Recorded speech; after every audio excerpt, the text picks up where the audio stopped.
पश्यति तत्र कारणं किमित्युक्ते असंस्कृतम् आधुनिकं साहित्यं जायते।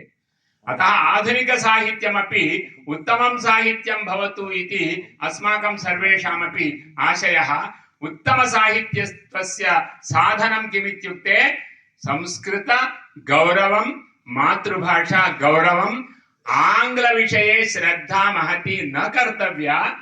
सा आङ्ग्लभाषा कथञ्चित् भवति, उद्योगार्थं वा धनार्थं वा आङ्ग्लभाषा भवतु, किन्तु धर्मार्थं संस्कृत्यर्थम् अवश्यं भारतीयभाषासु एका एव संस्कृतभाषा सा भवेत्। विश्वस्यापि कल्याणकरी भाषा। तत्र मतं नास्ति, वर्गः नास्ति, कुलं नास्ति, किमपि नास्ति। सर्वेषां प्रियं भवति, सर्वेषां हितं भवति। पूर्वं भारतदेशे आगत्य सर्वेपि सर्वविषयान् ज्ञातवन्तः।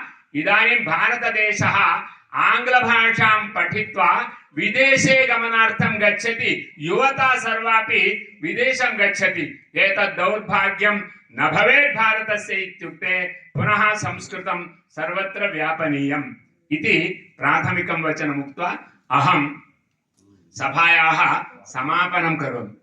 आरम्भ